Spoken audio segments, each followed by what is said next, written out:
Hey everybody, welcome to July.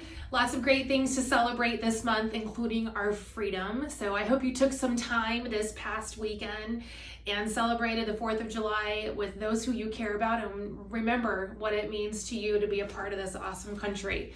An awesome opportunity to build wealth. We're going to get into that through real estate. And I've got a couple of charts here. This is going to be kind of a short and sweet summer version recap of our numbers.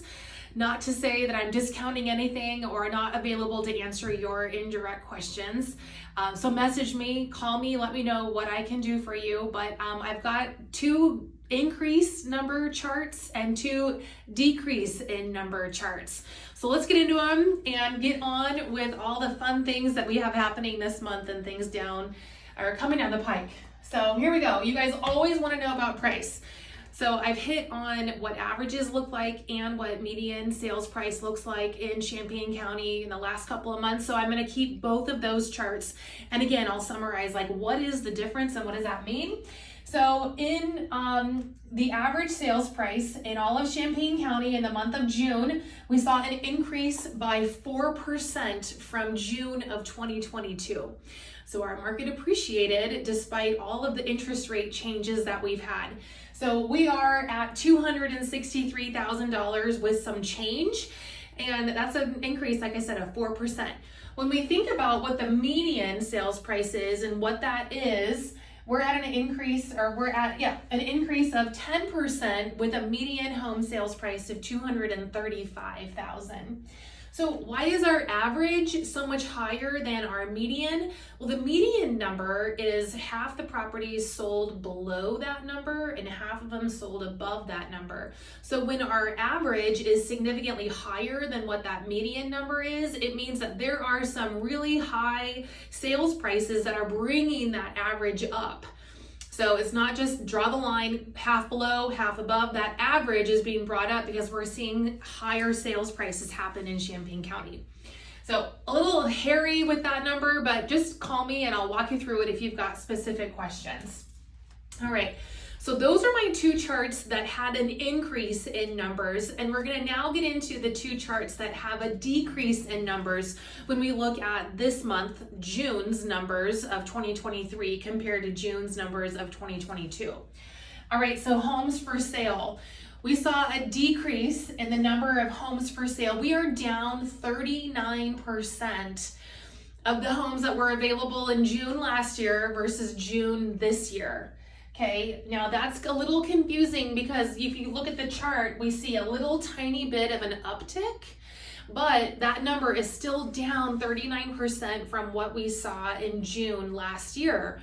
So why is that? I think people are still hanging on to their really incredible interest rates that they got a couple of years ago when they bought when they were in the 3s. Now we know that they're in the upper 6s. So I think that's a direct response to the number of homes that are available for sale.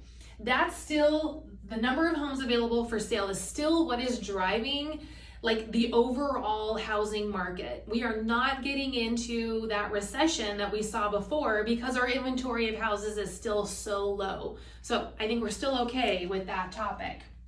When we look at under contract, the second chart that I pulled that has a decrease are the number of homes that went under contract in the month of June. So we were down at 19% from where we were in June of 2022. This past month, we had 209 houses go under contract.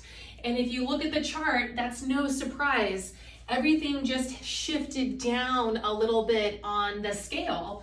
So it's predictable. We are in a very seasonal area. Our market is seasonal, and there's no surprise there. We talk about this every year. We see the peak in our spring and early summer months, and then we see things start to kind of drop off. So what does that mean to you, and how do you need to take that and relay that to what your future plans are? I think that if you're a seller, you need to get on the market as soon as possible. Are things still selling? Yes. Are they still increasing in price and in value? Yes. However, you're up against time in our seasonal market. So let's strategize about it. Let's answer your questions. Let's talk about it and put a plan together that's best for you. That overall, put it on the market and like get an offer in no time flat is was a strategy in early spring, and I think that shifted a little bit. So let's talk about it and put the right strategy together for you if you're thinking about selling.